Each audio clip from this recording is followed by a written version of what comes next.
మహిళా మంత్రి అని చూడకుండా మహిళా మంత్రుల మీద అభ్యంతరకరమైన వ్యాఖ్యలు చేస్తున్నటువంటి బీఆర్ఎస్ శ్రేణుల మీద, బీఆర్ఎస్ తీరు మీద కొండా సురేఖ ఆగ్రహం వ్యక్తం చేస్తున్నారు. అసలు వాళ్ళ తీరును, బీఆర్ఎస్ నాయకుల తీరును ఎలా అంచనా వేయాలి, వాళ్ళ వ్యవహార శైలి ఎలా ఉంది అనేది ఒకసారి కొండా సురేఖ మేడంతో మాట్లాడదాం. మేడం చెప్పండి, చాలా అభ్యంతరకర తీరుగా వ్యవహరిస్తున్న తీరు మీద మీరు అభ్యంతరం చేశారు, సీరియస్ కామెంట్ కూడా చేశారు. అసలు ఎందుకు ఇంత దారుణమైన బిహేవియర్ ఎందుకు వచ్చింది అనుకుంటారు? అసలు ఏంటి దాని మీద కామెంట్? ఒక ఇన్ఛార్జ్ మంత్రిగా ఒక నియోజకవర్గానికి వెళ్ళాను, కళ్యాణ లక్ష చెక్కులు పంపిణీ చేసుకున్నాను.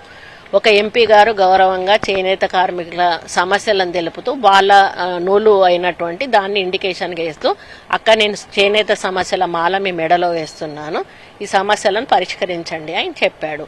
నేను అన్న వేయించుకున్నాను, తప్పకుండా చేస్తాను అని చెప్పాను. అది అక్కడికి అయిపోయింది, క్లోజ్ అయిపోయింది కదా, ఊరుకోవాలి కదా.